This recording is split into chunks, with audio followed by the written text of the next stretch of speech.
Hi there! Welcome to today's video. I am Tanya Vasallo, the founder of The Courage to Be Happy.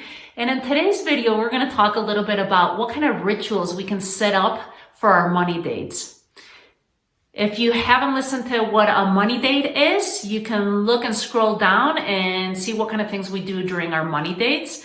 But today's a little bit more focused on making these money dates a little bit more fun and creating rituals around it so that it can be more interesting. And here's what happened to me. I normally create my rituals when I do money dates of bring myself a nice cup of green tea, Japanese cherry green tea I love.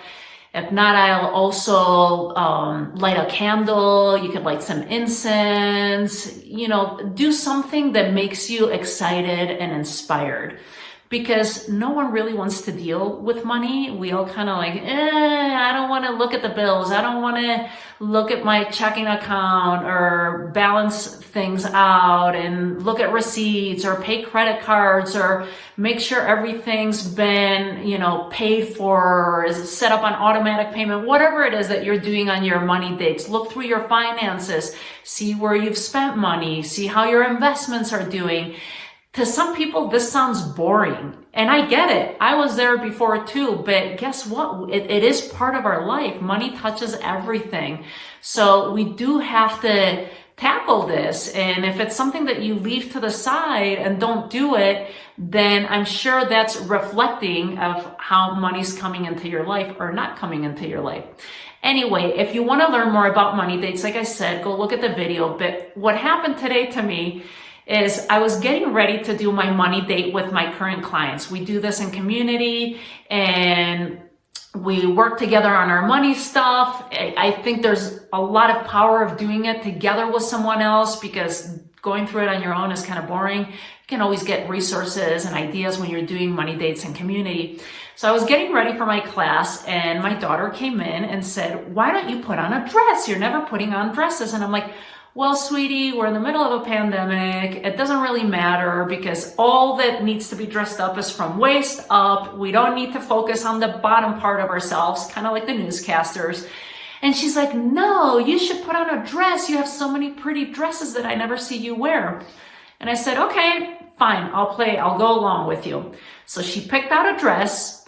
She picked out the jewelry, beautiful jewelry. Here's my hands. She picked out the lipstick. She put on this bright pink lipstick that we both realized did not match. It wasn't very favorable for me. So here's my dress for anyone that wants to see. Nice to see you. And what this did for me, I brought this up with my group, with my ladies. I said, "Hey, guess what? My daughter dressed me up for money date. It's a new ritual that I want to incorporate. And I think I might even make it mandatory for all the women in the group to dress up for money date, like we would when we meet up with a partner. If you go out with your partner, with your spouse on a date night, don't you get dressed up? Don't you get all dolled up? Maybe you put on some perfume. Maybe you put on makeup. You find that dress that you haven't worn in a while."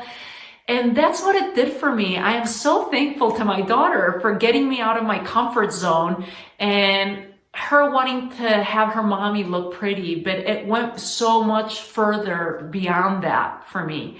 It's created a new ritual for myself of what I'm going to do during money dates, not just lighting candles and sipping on green tea. I am now going to get dressed up for every money date. I'm going to turn it into a party. I'm going to turn it into something fun.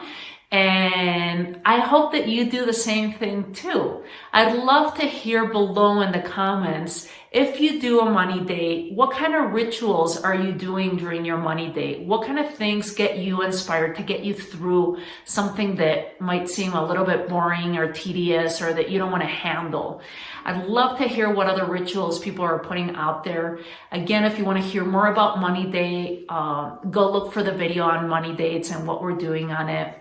And until then, I'm Tanya Vasallo, the founder of The Courage to Be Happy. If you found this video useful, please share with family and friends. Even hit subscribe. Be part of our group, our community, so you can hear from other like-minded women, so we can be in the talk of money. It's so important for women to be talking about money and finances so that we can grow together. Anyway, Tanya Vasallo, the founder of The Courage to Be Happy, thank you so much for being here. And I can't wait to see what kind of rituals all of you are putting out there with your money dates. Thank you.